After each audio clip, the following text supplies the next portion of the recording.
Hindi club में फिर से आपका एक बार स्वागत है। ये वीडियो विशेष रूप से बिहार शिक्षक बहाली से संबंधित है। आज हमारे साथ जुड़े हुए राजेंद्र सर, चलिए सबसे पहले वेलकम करते हैं राजेंद्र सर का। राजेंद्र सर, स्वागत है आपका हिंदी क्लब में। बहुत बहुत धन्यवाद सर। सबसे पहले जैसा कि राजेंद्र सर ने बताया था कि जो भी बचे हुए जिले हैं उसका चयनित सूची जल्दी अपलोड हो जाएगा। जैसे में 3 जिले बचे हुए थे सर, कौन कौन जिले बचे हुए थे? बांका, दरभंगा और बक्सर। तो बांका और दरभंगा का मतलब सिलेक्टेड लिस्ट आ चुका है। अगर आप देखना चाहें तो लिंक हम आपको डिस्क्रिप्शन बॉक्स में दे देंगे, वहां से डाउनलोड कर सकते हैं। हो सकता है लिंक अभी काम नहीं कर रहा है क्योंकि बहुत सारे अभ्यर्थी यूज कर रहे हैं स्टेट गवर्नमेंट का साइट जो है, मतलब स्टेट एजुकेशन वाला जो साइट है, बिहार स्टेट एजुकेशन साइट जो, तो उसपे अभी बहुत ज्यादा लोड भी है, ऐसे भी बहुत देर से खुलता है। तो अभी बहुत सारे अभ्यर्थी यूज कर रहे हैं जिसके कारण नहीं खुल रहा है। इसीलिए हमने क्या किया है, आपको एक्सटर्नल लिंक भी हम प्रोवाइड कराने की कोशिश कर रहे हैं जो hindiClub.in पे मिल जाएगा। जल्दी अपडेट करके वो आपको हम लिंक डिस्क्रिप्शन बॉक्स में डाल देंगे, जहां पे क्लिक करके डाउनलोड कर सकते हैं। इसके साथ ही आपको बताते चले कि बक्सर जो जिले का है, अभी तक चयनित सूची अभी तक अपलोड नहीं हुआ। कारण क्या है? तो कारण यह है कि वहां का जांच चल रहा। जांच में आपने देखा होगा, लेटर आया था 23/9/2021 का। अगर नहीं देखा होगा तो मैं बता देता हूं क्या कुछ है। तो 23/9/2021 का एक लेटर आया था जिसमें लिखा गया था, हेडिंग था सूचना करके, जिला शिक्षा पदाधिकारी बक्सर के विभिन्न पत्रांकों दिनांक 7/9/2021 के आलोक में दिनांक 14/9/2021, 15/9/2021 एवं 16/9/2021 को विभिन्न नियोजन इकाइयों द्वारा चयनित 121 अभ्यर्थियों को शैक्षणिक प्रमाण पत्रों की मूल प्रति से मिलान करने हेतु बुलाया गया था। संबंधित नियोजन इकाइयों के सदस्य सचिवों द्वारा सभी संबंधित अभ्यर्थियों को निर्धारित तिथि को उपस्थित होने हेतु सूचना भी दी गई थी। इसके बावजूद भी अधिकांश अभ्यर्थी उपस्थित नहीं हुए। अनुपस्थित अभ्यर्थियों को अपना अभ्यर्थित्व साबित करने हेतु दिनांक 4/10/2021 को नियोजन कैंप कार्यालय बक्सर उच्च विद्यालय बक्सर में अपना अभ्यर्थ साबित करने हेतु एक और मौका दिया जाता है। अब ये डेट याद कर लीजिए, 4/10/2021 यानी 4 अक्टूबर 2021। आज है कितना डेट हो गया? आज 3 अक्टूबर हो गया। एक दिन और, यानी कल आपको जाना होगा कहां पे?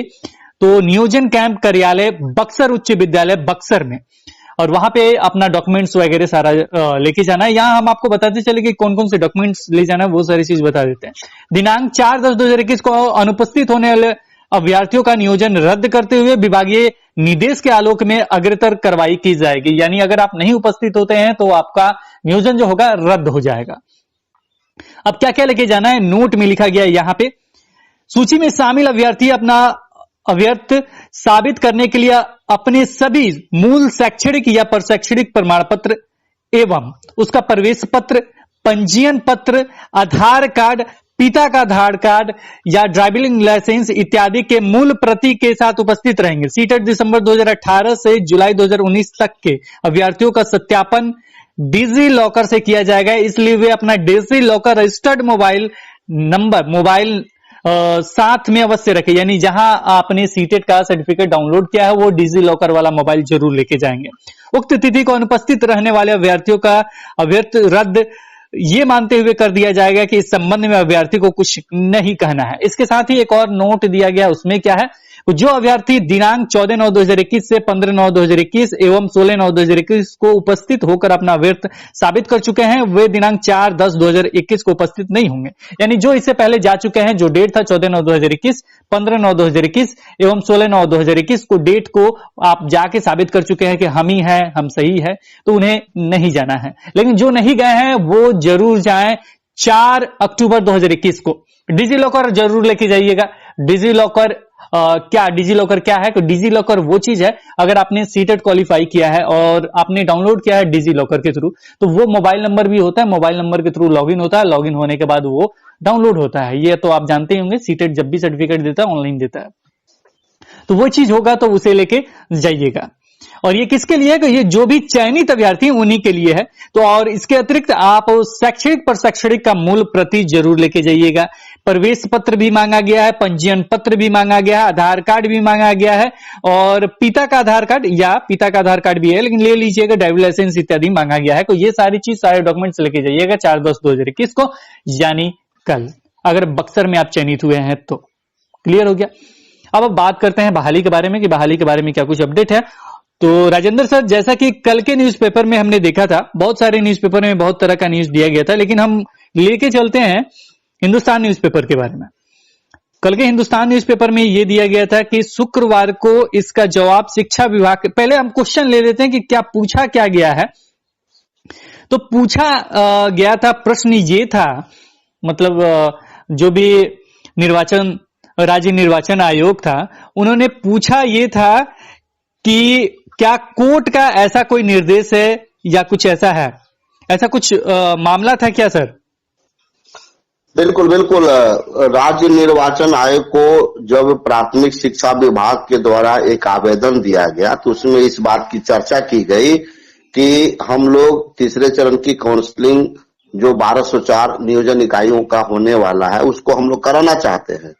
तो उस पर राज्य निर्वाचन आयोग ने एक स्पष्टीकरण के रूप में पूछ दिया, क्या माननीय न्यायालय ने कोई माननीय न्यायालय के द्वारा कोई भी इस तरह का कोई आदेश नियुक्ति के लिए निर्धारित थी, कोई निर्गत की गई है क्या? तो उसके लिए ये निर्गत की गई थी। आपको याद होगा कि जो दृष्टि विकलांग का जो केस का फाइनल डिसीजन हुआ था, जिसमें माननीय पटना उच्च न्यायालय के मुख्य न्यायाधीश महोदय ने इस बात की चर्चा की थी कि जो भी जो हमारा जो ये जो चल रहा है शिक्षक 94,000 शिक्षक नियोजन प्रक्रिया, इसको सरकार जल्द से जल्द पूरा करे और इसमें किसी तरह के कोई दिक्कत होगी या किसी तरह का कोई कंप्लेन होगा तो हमारे ही बेंच में आप अप्लाई करेंगे और सारी केसों का मॉनिटरिंग हम खुद करेंगे। तो कहीं ना कहीं ये बहुत बड़ा डिसीजन था।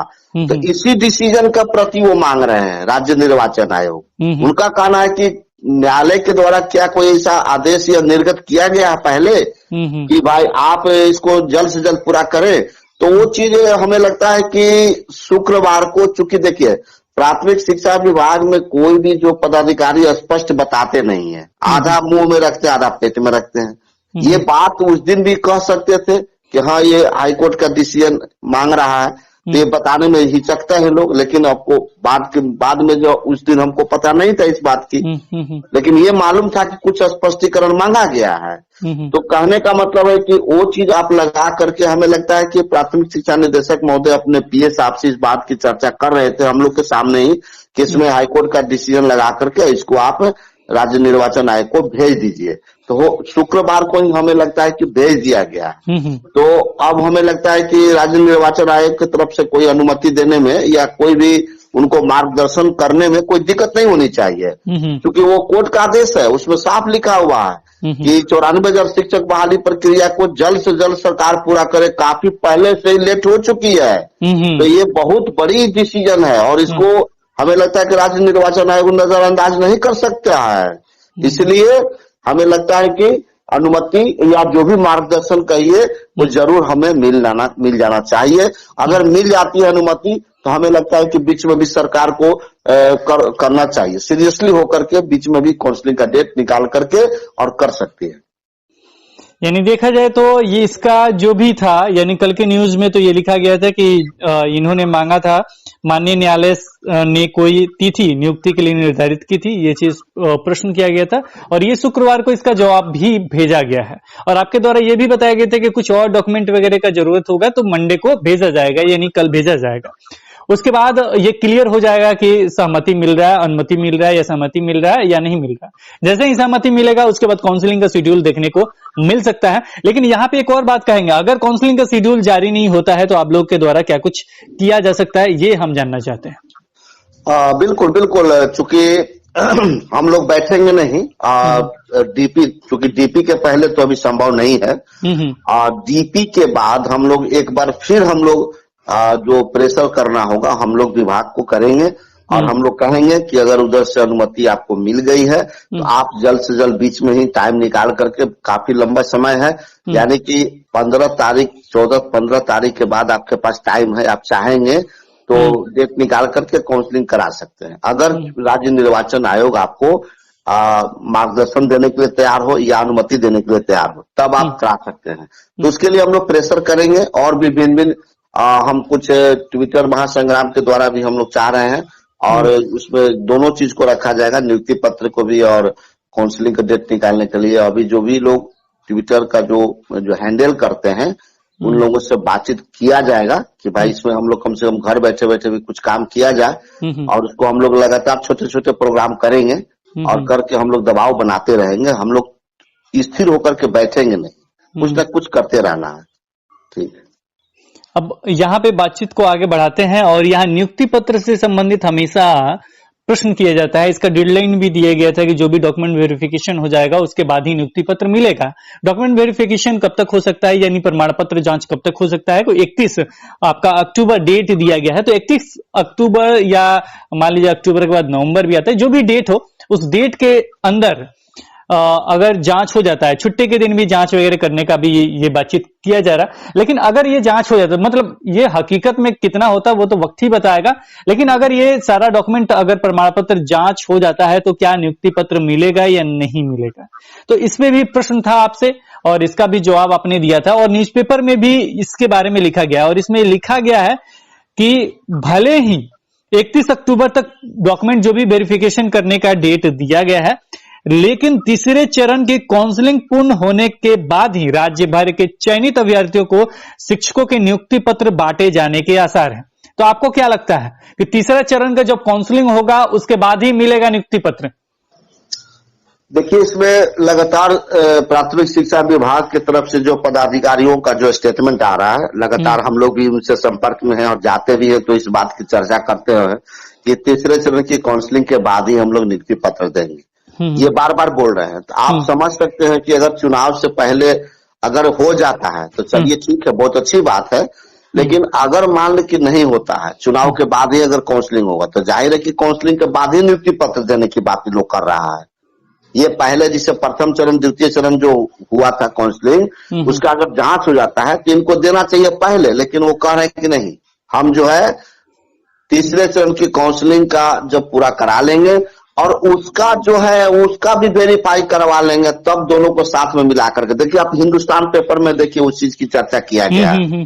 तो कहीं ना कहीं मतलब हमें लगता है कि जो हिंदुस्तान वाला का जो न्यूज होता है वो सटीक होता है। तो हमें लगता है कि जो कह रहा है वो इसमें सच्चाई लग रहा है, क्योंकि हमें लगता है कि सबको एक ही साथ मिलाकर, हम लोग तो बार बार कहे हैं कि सर चरणबद्ध तरीके से आप वेरीफाई करिए और चरणबद्ध तरीके से नियुक्ति पत्र देते चले जाइए, ताकि आपका लोड कम हो जाएगा। लेकिन सरकार हमें लगता है कि तीसरे चरण की काउंसलिंग कराने के पश्चात और उन लोगों का जो चयन होगा, उनकी सारी चयन को भी सर्टिफिकेट, चयनित अभ्यर्थियों के सर्टिफिकेट सत्यापन करने के बाद हमें लगता है कि साथ ही में नियुक्ति पत्र देंगे। तब तो उसमें हमको लगता है कि दिसंबर महीना चला जाएगा, दिसंबर से जनवरी तक चला जाएगा। अब देखिए इन लोग का क्या है। अब हमको नहीं लग रहा है कि शिक्षा विभाग में कोई भी स्पष्ट बात कहने वाला या समझने वाला कोई लोग है। सब लोग केवल उलझा के बतियाता है, कोई साफ बोलता ही नहीं है कि हाँ हम कब देंगे, क्या करेंगे। आधा पेट में आधा मुंह में लोग बात करता है। तो कैसे, अब हम लोग परेशान हो रहे हैं। हम लोग का जो भी अभ्यर्थी भाई है काफी परेशान है, उनको जवाब देना पड़ता है, क्या हो रहा है नहीं हो रहा, मिनट मिनट का हिसाब हम लोगों को प्रस्तुत करना पड़ता है। तो बहुत तरह की चीजें हैं, उसमें भी 2-3 वर्ग में बांट दिया गया, कोई चयनित वाला कोई अचयनित वाला। अब वो अलग अलग अपना डफली अपना राग अलाप रहा है लोग। तो इस तरह का जो काम हो रहा है, इससे हमें लगता है कि मामला को बिल्कुल क्लियर करके सरकार नहीं बता रही है, विभाग नहीं बता रहा है, उस मामला को उलझा के रखना चाह रहा है। अरे भाई, मान लीजिए जिसका सर्टिफिकेट वेरीफाई हो गया तो ठीक है, उसको चरणबद्ध तरीके से दे दीजिए, और अगर मान लेते हैं कि तीसरे चरण की काउंसलिंग में उन लोग को भी दे दीजिए, तुरंत उसको जांच करा कर दे दीजिए। तब उसमें कहता है कि तीसरे चरण की काउंसलिंग कराएंगे, उसके बाद उन लोग का भी सर्टिफिकेट वेरीफाई कराएंगे और सबको साथ में डेट रख के तब देंगे। ये देखिए हिंदुस्तान में दिया हुआ है कि नहीं दिया हुआ। तो इस तरह का चीजें हो रही है, इन लोग का स्पष्ट कोई बातें समझ में नहीं आ रहा है क्या ये लोग करना चाह रहा है। तो और हम लोग प्रयास करते रहेंगे, हम लोग छोड़ेंगे थोड़े ही। छोटे छोटे प्रोग्राम हम लोग करेंगे। फिलहाल अभी इधर हम लोग बात कर रहे हैं कि अगर 31 तक डेडलाइन अगर हम लोग का दिया गया है, उसको अगर नहीं करता है तो हम लोग लगातार इसमें बीच बीच में ट्विटर महासंग्राम या जो भी होगा ट्विटर के माध्यम से हम लोग सरकार के पास आवाज पहुंचाने का प्रयास करेंगे। और जो भी हमारे जो साथी है जो ट्विटर जो प्रोग्राम करने वाले हैं, उन लोगों से भी बात किया जाएगा, उन लोग को भी साथ में विचार करके हम लोग आगे कोई ना कोई काम हमेशा करते रहेंगे, संपर्क में रहेंगे, लगातार जाते रहेंगे, छोड़ेंगे नहीं।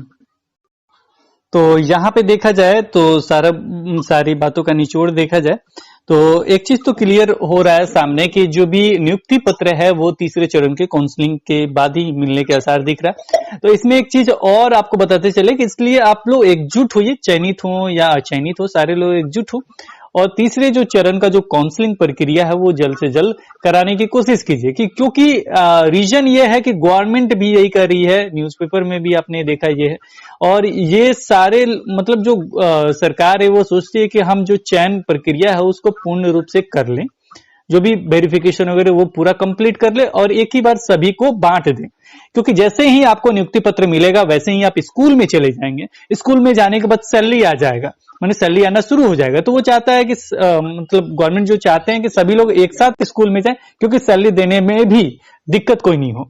सैलरी आपका डीए जो हो गया है वो 28% हो गया, ये आप जानते हैं, और भी कुछ चीजें आपको बेनिफिट दे रहा है। अगर आप सैलरी कितना मिलेगा इस पे नहीं जानते, 28% पे कितना सैलरी आपको मिल सकता है, तो कमेंट सेक्शन में जरूर बताइएगा, इस पे वीडियो बनाने की कोशिश की जाएगी, प्रत्येक मंथ आपको कितना लॉस हो रहा है ये पता चले। फिलहाल राजेंद्र सर आज आप हमारे साथ जुड़े, इसके लिए बहुत बहुत धन्यवाद। बहुत बहुत धन्यवाद सर। तो यहाँ शॉर्ट में कुछ और चीजें हम बता देते हैं कि दरभंगा और आपका बांका का जो बचा हुआ है वो अगर आप डाउनलोड करना चाहें तो एक्सटर्नल लिंक हम प्रोवाइड कर देते हैं, वहां से डाउनलोड कर लीजिए अगर एजुकेशन वेबसाइट नहीं खुल रहा है तो। रही बात बक्सर का, बक्सर के जो भी अभ्यर्थी चयनित हुए हैं वो 4/10/2021 को जरूर जाएं, वो अपना डॉक्यूमेंट वेरिफिकेशन मतलब सत्यापित करने, और डिजी लॉकर वगैरह जो भी ऐप है उसके साथ जाएंगे जहां से डाउनलोड हो सके, जहां से वेरीफाई हो सके कि आप सीटेट क्वालिफाइड हैं, आप गलत नहीं है। और ये जरूरी है अगर आप वहां पे चयन हुआ हो। अगर आप 3 डेट दिया गया था, डेट के बारे में पहले ही हमने स्पष्ट किया था, उस डेट को अगर आप चले गए हैं तो जाना जरूरी नहीं है। उस दिन मतलब आपका साबित कर चुके हैं कि हम ही हैं, सारा डॉक्यूमेंट वेरीफाई हो गए तो आपको नहीं जाना होगा, लेकिन नहीं गए हैं तो जरूर जाइए। फिलहाल इस वीडियो में इतना ही, फिर मिलते हैं एक नए वीडियो के साथ, तब तक देखते रहें, बने रहें हिंदी क्लब पे। धन्यवाद, बाय बाय।